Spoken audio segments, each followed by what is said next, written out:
Welcome everybody to the first season of Life on Track, where it's all about getting your life in the you getting into the driver's seat of your own life, personally and professionally. I am so excited about this. I'm your host, Erin, and I want to get right into it because I have this amazing guest here, Claudia Wells, and this time is going to go so fast because she's fabulous. I'm going to read her bio because I don't want to leave anything out, and then we'll come back to Claudia. So a major part of Claudia Wells' life is that she is widely known for playing the role of Jennifer Parker in the original Back to the Future film, and she is a grateful cheerleader for the Back to the Future franchise. Being a part of it has forever positively altered and beautified Claudia's life and continues to. Claudia travels for film, speaking events, and signings, and is still the sole buyer of merchandise for her Armani Wells store, the high-end men's resale shop located in Studio City, California, that opened over 30 years ago, and it's still at the same location. Claudia does motivational and corporate public speaking, is a poet and writer, and is the founding board member and current ambassador of kidsinthespotlight.org, ambassador of Garden of Life, as well as ambassador for the Garden of Life company. Welcome. There's so much Thank more. you. I'm so That's excited. so funny because I was like, that's true. Yep, that's true. That's me. And here's my store. You just turn around and there's the store. Look at that. You're amazing. All right. So the first question that I've asked every guest from my radio show on Blog Talk Radio in the early 2000s to summits to this show is, how did you get into doing what you're doing and why? Because I love knowing what makes someone tick. Okay. And I'm glad I asked you to surprise me with the question because I really prefer always to tell just off the cuff answers. Love it. Nothing's ever prepared. I have several careers. So I'm going to start with my acting career. And the first thing about that was knowing it's what I wanted to do and not letting anything get in the way of that happening. I'm the only actress in my entire bloodline. So I have no experience, through my mom or anyone in my family. And I decided to be an actress when I was about 2 or 3 years old. As soon as I could speak, I knew that was going to be my career. And everything I did was toward that happening.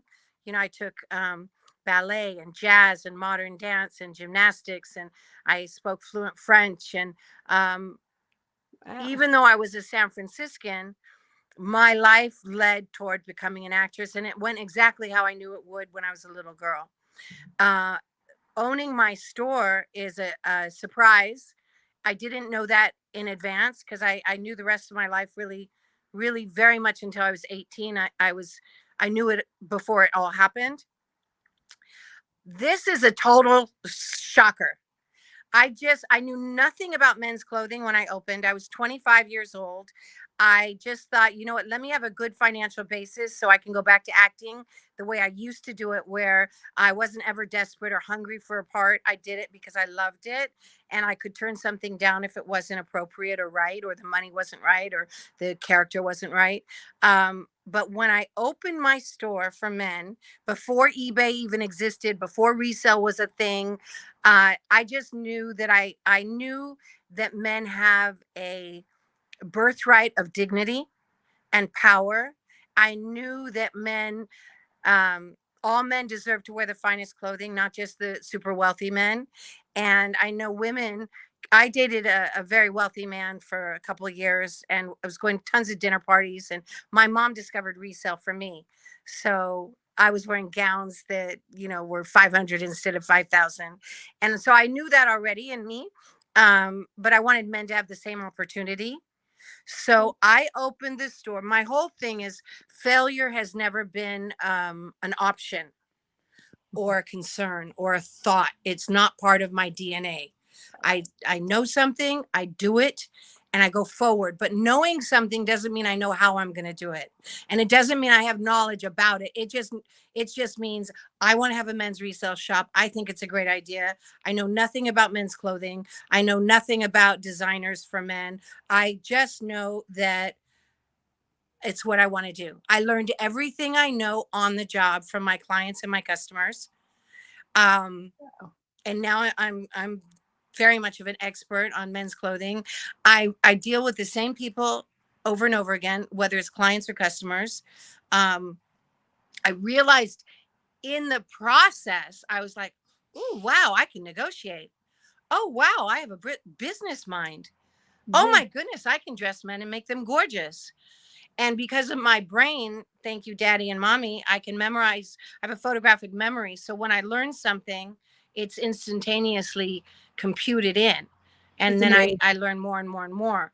So It's amazing. it's like masters, going to college and getting a master's and all this as I do the job. So like my store, I've redone it several times, but that's all Johnny Versace right there. Iconic.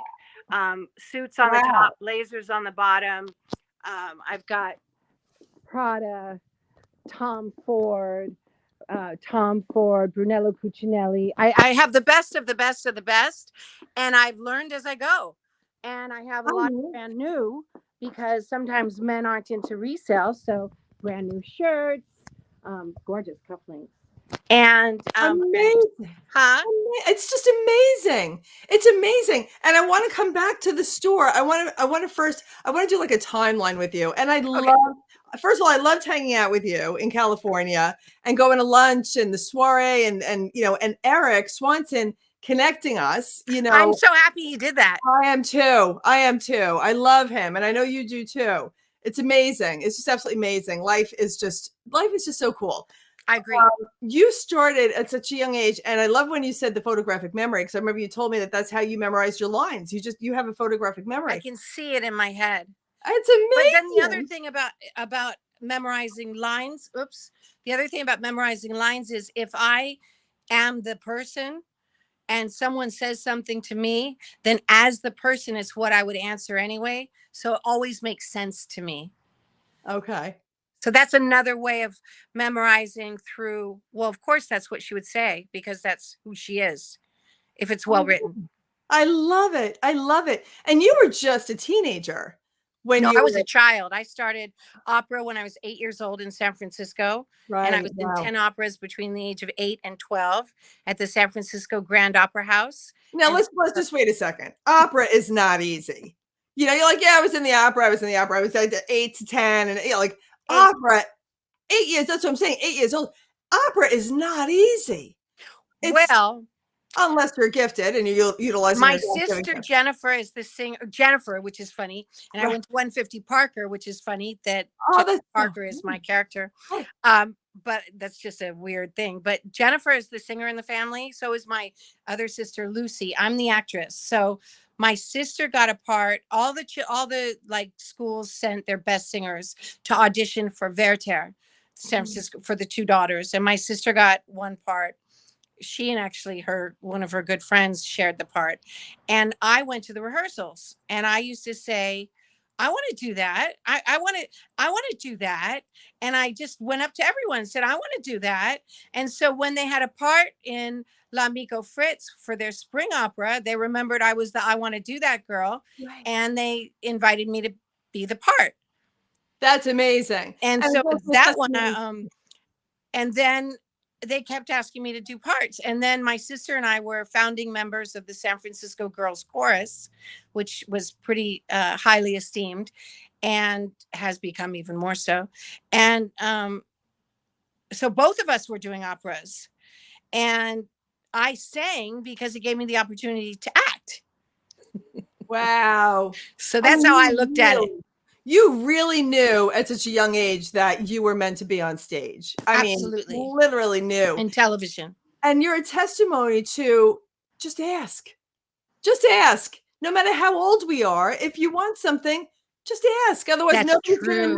know. Nobody's I gonna didn't even know. think about that. That's Yeah. very true. Yeah. My mother always taught us that the only dumb question is the unasked question. Brilliant. It is, isn't it? Brilliant. So I was the kid Absolutely. in school going, but, and, so yeah, ask. Yes, yes. All right, so then that led you to, That led me to modeling. Oh, okay. So there was, and I just found the letter 2 days ago. I was being interviewed for the 700 Club, going through old pictures and things, and I found the letter from Gourmet Agency that was sent to casting directors in Los Angeles about Claudia, and she's not just a pretty baby because I looked just like Brooke Shields at the time, but she can do this, this, this, and this. So I was with Gourmet Agency doing modeling. So I'm the kid. in the Sunday paper for J.C. Penney and Lee Jeans and all of that stuff. I still have a lot of them, Wow. Macy's, or in the J.C. Penney catalog. And then Brebner Agency I was with, and I did a Volvo commercial. My first audition was a national Volvo commercial, and it won a Clio, which is like the Oh, Oscar for commercials. right. And then Congratulations. my agency at Grimet flew with me and my mother to Los Angeles to meet with casting directors and just do generals. So I met with a bunch of different casting directors and we just chatted, and I was 11. And Mhm. then Tony Howard, who cast a show called Family with Christy McNichol and Leah Thompson and Sada Thompson and Matthew Broderick's dad, James Broderick, Mhm. and Quinn Cummins, she asked me to fly to LA to audition for Family. So my mom and I flew, and I did a cold reading for her. And she came. She said, "Okay, come here." And she said, "Where's your mom?" And she goes, "Okay, come here." She said to my mom, she goes, "Your daughter did a very good job and she's got the part, but I still have to read those other girls. So I'm sending you to this other room and just wait for me." And there was like 20 other little perfect actresses there. I was the kid from San Francisco. They were like the little starlets. And every single one of them auditioned for a part that she had already cast. How's Wow. that for Hollywood? Wow. So they Is flew me that for back and I Hollywood? played the part Right? in the seventh grade. And then I went back to San Francisco and did my life. And then they flew me back for another episode, no audition. And I convinced my mother that obviously I'm capable. So we need to move to Los Angeles. And people on set were like, "Barbara, you have to move to LA." And my mom was saying, "No, we could always just fly from San Francisco." And they're like, "No, it's not like that." And she said, "Yeah, it's like driving from the valley." And they're That's like, "No, so it's not." funny. So And you go ahead. I convinced my mom to move from San Francisco to LA so I could be a proper actress. After the eighth grade, I was going to change schools anyway. Right. And she, Right. This is so, amazing. It's amazing. And I remember you telling me, when I was in California that you had the part and then they oh, recast yes. somebody and then you got the part again. Like, tell that story. This is a great Okay. story. So, I screen tested for a bunch of 80s movies. I mean, Adventures in Babysitting was actually between me and Phoebe Cates and Elizabeth Shue, and Oh, she wow. got it. And then she had my part in Back to the Future 2 and 3. But I had one audition for Back to the Future because I had just not gotten the part in Gremlins, Goonies, and Young Sherlock Holmes. Each one was down to me and one or two other girls, and they were all Steven Spielberg films. So I think that's why I only had one audition. And when I went in, it was Steven Spielberg and the casting directors. It was like 15 people. Okay. Anyway, long story short, I got the part. Then I find out that my pilot I had done with Ed Asner and Eileen Brennan and Dennis Haysbert before he was a superstar got picked up to be a mid-season replacement, and it was going to be shot at the same time as Jennifer Parker. So ABC would not share me with Spielberg, which meant I had to back out of my Spielberg part because my original contractual obligation was to Off the Rack. Okay. So I was like, well, I have to do what I have to do. So they released me and hired someone else for my part. And that was when Eric Stoltz had the part. I was cast with him. Right. And then I did my 6 or 8 episodes, 3 camera, um, Off the Rack. Then they let go of Eric Stoltz, who had the part of Marty, because they wanted to go a different way. And they hired Michael J. Fox. Right. Michael J. Fox is 5'4". The girl they replaced me with is 5'7". Oh, right. I'm Not happening. 3.5. Right. I Right. was done doing my show and they recast me in my part and let the girl go. No reason at all except her height. Oh, wow. Oh, wow. And I got, so it was totally meant to be for me to be Jennifer Yes. because I got the part Yes. twice. Yes. Yes. And you know what's really cool about this movie? My parents love it. My sisters and I and my friends love it. And my kids love it. I mean, like It's a multi-generational movie for it sure. really is, but and it's not like, we pushed it on them or like they found it organically, I should probably take my hair down because I did a documentary yesterday, and right? I walked in with my hair up, and they said when I took my hair down, then they realized I looked just like Jennifer. So I'll take my hair down. Aw, you're so funny. It just occurred to me. I love you. I love you. You're I hilarious. love you too. You're so funny. That's And funny, huh? you're beautiful. You're beautiful. You're beautiful with your hair up and down. I see Thank you. Jennifer with your hair I up like and it up down. because it's just so much easier. But I was just thinking about it. So But yeah. what's really cool? You're calling shots as a teenager. I mean, you were calling shots at 8 with the opera, but now you're calling shots as a teenager, negotiating. Like you said that in the beginning, you said that you found out that you were a good negotiator with the store, and we're going to get to the store Yes. next. You were negotiating back then. No, I wasn't. My mother was. Okay, but it And sounds the like you. agents were. I wasn't. All I cared Oh, about was the acting. In okay. fact, when I was younger, I thought you had to pay to be an actress. I was shocked that they you. Same with the opera. I was astounded that we get paid for all that. Yes. I actually thought that the people in charge were highly misinformed and so silly. Like, why would they pay you to do something that's so much fun? Yeah. I really, it blew my mind. I understand that. I actually back in the 90s, really quick, when the doctors at Sloan Kettering started having their patients call me at home. That's how I started coaching in the 90s. And the doctors told me that I should be after a couple of years, they're like, you should be doing this for a living. And I was just doing it as a give back because I survived the cancer. And I said, how? It's so easy. Like, how do I make I'm not going to take money from these people. It's so easy. And I really love it. I enjoy it. And they were like, that's why you should be doing it for a living. And I never And you looked know back. what? That's good that you said that because I think that God has put a passion in each one of our hearts Yeah. of what we're meant for and what we were born to do. Yes. And when that's pricked and it opens up, that's what comes so easily. Yes. That's what's so much fun and such a pleasure that we're shocked we get financially uh, paid for it Right. rather than just paid in spirit and in joy. And I used to, as a little girl, look at adults going to their job, coming home, doing what they have to do just to pay the bills. And I thought, wow, I don't ever want to be that kind of a grown up.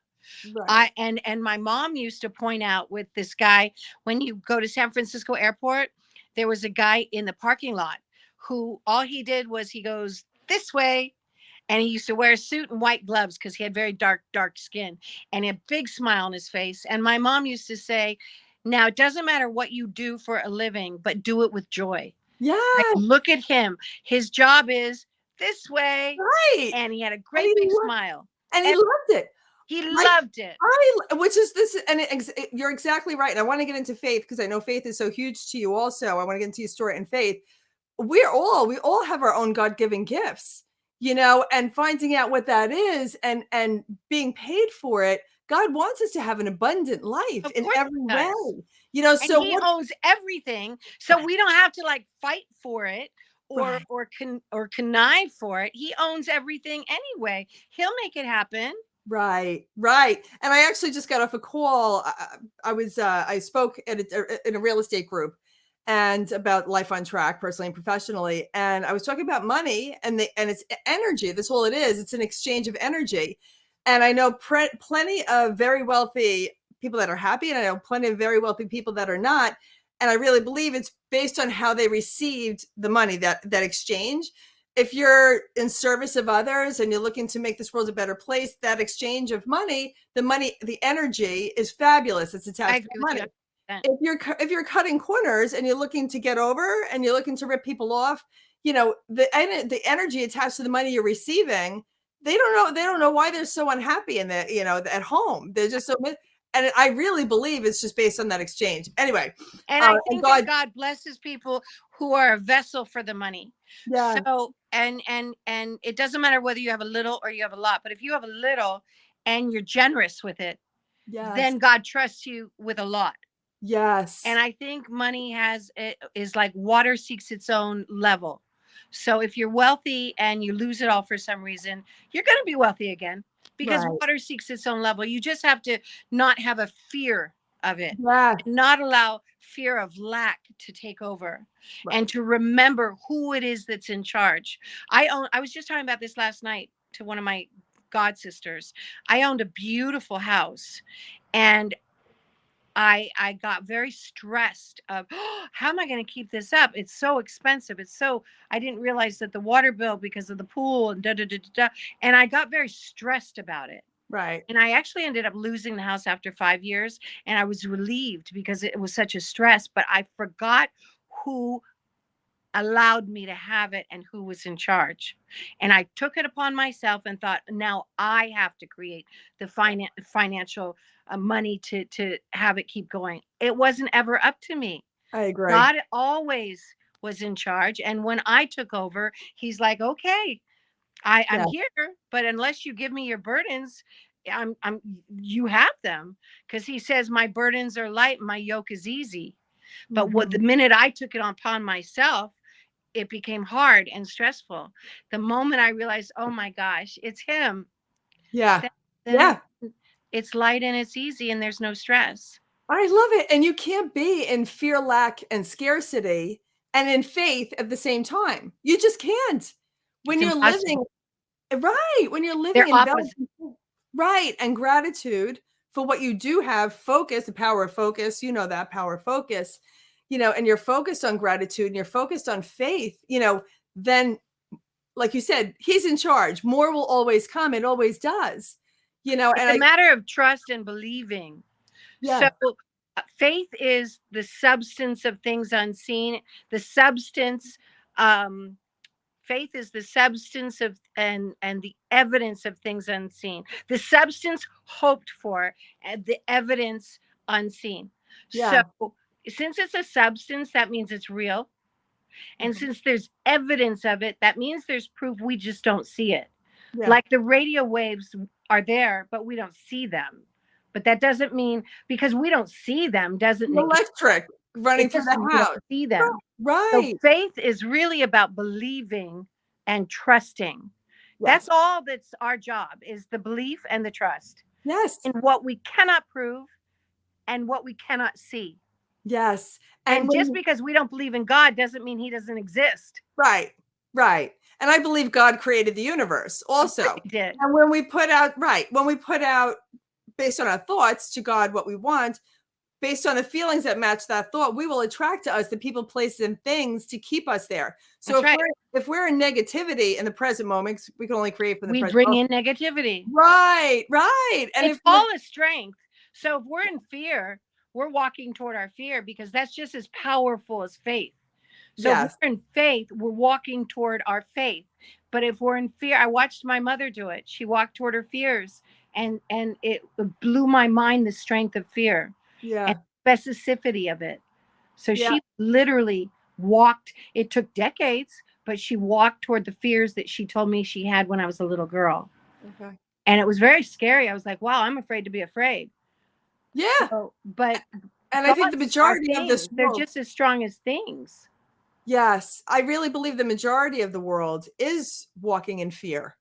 With the Absolutely. pandemic, with the wars, with all of it, everything, I believe they're walking in fear. And I want them to hear what you're saying because I really, like I said before, when I was 25, I had non-Hodgkin's lymphoblastic lymphoma. It's a cancer when I was 25 that very few people lived of in 1991. My mom had And it. I get it. not lymphoblastic, it was like that rare pediatric, like very few people lived of it. And it was a 2.5 year protocol. And there were times the doctors would come in crying, telling me I was going to live. But at that time, I went really deep, really fast and did the personal development work, read all of these books and learned about, I always had faith, I always Roman Catholic. I always had faith and that was deep, but there was a whole deeper spiritual thing going on inside that I had no idea connecting with God, that I had no idea it was happening. He and I became best friends at that point, but I kept living every time the doctor said I was going to die. I went on to have 3 kids that they swore would never happen, and that's why the doctors started having their patients call me at home. And that's how I started coaching in the 90s. But I did this when I went through a divorce and I went into the fear, lack, and scarcity for a moment because Absolutely. I vibe in joy, inner peace, and love. That's my natural thing. But you dip down every now and then when you get a little shocker. You're telling my story. Yes. Joy, I have a high level of joy, but that doesn't mean I haven't gone through very deep depressions, because I have. Right. And that's where the best lessons are learned, in the valley. That's really where the best lessons are learned. And then the next mountain peak is that much higher. But I did Absolutely. this. Yeah, I did it with the cancer, through the divorce. I've never been happier, healthier, and wealthier in my life. You I grew see? my business to 6 figures in a year and a half and working towards 7 and 8. Like everything, just because of my faith. I create a Only crystal because of faith. clear. Yes, I mean, I create a crystal clear vision of what I want, so I know exactly what I want, and then God and I are working together to make it happen, and That's right. always in service And of it others. doesn't mean that the enemy isn't going to put other thoughts in your head. Right. Just you don't have to jump on that train. You don't got to You don't have to give entertain it it. any credence. You don't have to pay No. attention Yeah, to it. You can no. just go, oh, well, that's clearly not, it doesn't match what God says. So Right. it's not of God. And what I'll do is I'll go, Jesus, Jesus, Jesus, Jesus. And whatever craving I'm having for something I know not to do, it disappears and I forget I even had it, because Right. the name has such power. Right. The I light was hearing within. something Yeah. yesterday and it reminded me that, a clam that has a piece of sand in it, that sand is so irritating that something's exuded, or whatever that word is. My dad's a scientist. I should know that word. Um, and that liquid and the sand and the grit causes a pearl to Mm, form, mm. which never would have formed if there hadn't been that irritation of the sand. Yes. So, Yes. I mean, it's the irritation, Yes. the difficulties that form the strength of who we are, and cause us to be masterpieces of God. Yes. Yes. And it's like a diamond. It's coal under pressure, under massive pressure, and Yeah. that's how the diamond is created. Yeah. And this is really it's fascinating. Like with what's going on with the pandemic and everything else going on in the world, people are feeling squeezed with pressure. Absolutely. But their true self is being exposed, That's right. because how we're squeezed, our true selves show That's why show itself. squeeze a blueberry. You're not going to have orange juice come out. You're going to have Right, right. yeah. Right. Or Exactly. gold, pure gold has to go through such a high heat and Yeah. such a fire, so the dross goes to the top and then it's peeled off. That's the only way that metal turns into pure gold, is through fire. Right, right. High, high, high heat. But And we're put through the fire and we're put through the high heat. That's where our strength comes in. And that's where our cleaning happens. It's yeah, okay to go through rough times because we get through it better. and there's so much growth in pain. There's so much growth in adversity. That's Yeah, where all the growth happens. that's where And oh my God. And this is why I see humanity up leveling, because of everything going on now. Like, people see it as the sky is falling. And no, I see it as people up leveling without even realizing it, I because agree. now they're seeing what they need to work on. I agree. And Yes. it levels everyone out together. When Yeah. the whole world stops, whether you're rich or poor, whether you're homeless or you're not, the whole world stops for everybody. It levels the playing ground. Yeah. And then what's really important? Family, sense of self, food, Right. shelter. I mean, let's get down to the brass tacks. Right. Right. God, where are you going to end up after you die? Right. I And mean, that's most important. When I try to micromanage, if there's a situation, going on, and I have 3 kids, they're 19, 20, and 24, or whatever's going on, if there's a situation, when I try to micromanage it, it doesn't work. no, When I get on my knees and I literally say, God, you got to take it from here, because I've done everything humanly possible I could do. There's nothing more I could do. I have to give it to you. And I fully, all the anxiety or whatever I'm feeling in that moment, I give it all to God and trust that it will, and it always turns around. always. Always turns around All for the things work better. together for good for those who love the Lord and are called according to his purposes. Romans 8:28. That's one of my life verses. That means bad things work together for good. What Satan means for evil, God turns to good. Yeah. Doesn't mean that bad things don't happen, but it does mean that God turns them to good. Yes. Yes. Like weapons will still be formed against us, but they will not prosper. Doesn't mean weapons aren't formed against us, but it does mean weapons won't prosper. Right.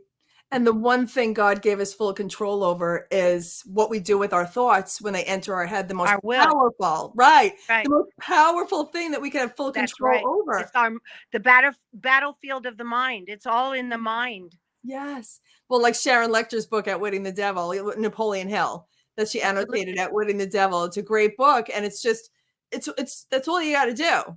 You know, like switch from the negative thought to gratitude. It's just a choice all day, every day. It, What are we it, going to entertain?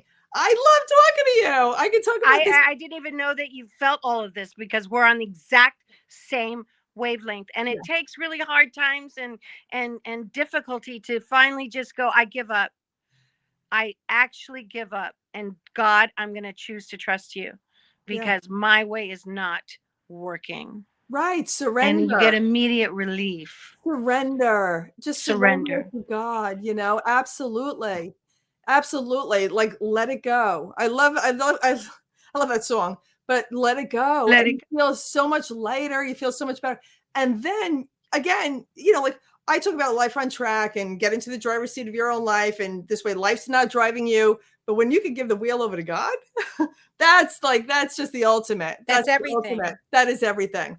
So I want to talk about your store also because you are always in service. And this is just, you know, and I'm telling my cousin about this because he's in Studio City also. Oh, yeah. Okay. But he has to make an appointment. So Yeah. for like 28 years, I was open to the public. And one of the gifts of COVID is I am now open by appointment only through armaniwells.com. Okay. And that's, generous and selfish at the same time because it means I can travel the world and do my Comic Cons without having to have a note up saying back next week.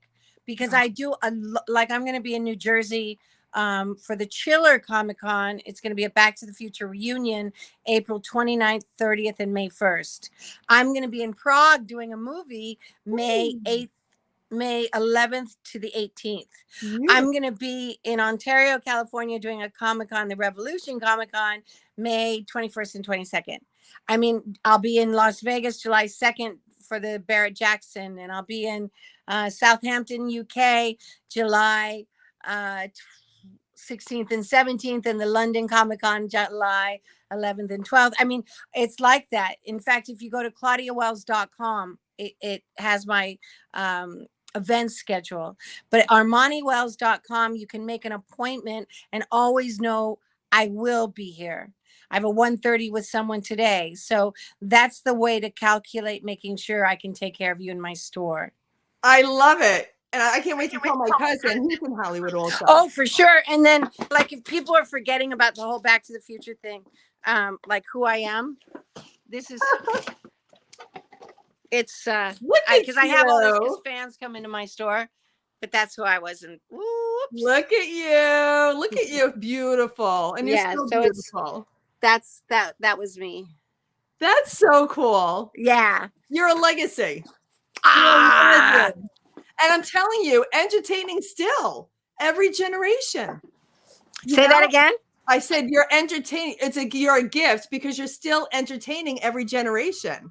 It's amazing. I know. Oh my goodness. And the musical, the Back to the Future musical in London just won Best Musical. It's like the Oscars or the Grammys. They won.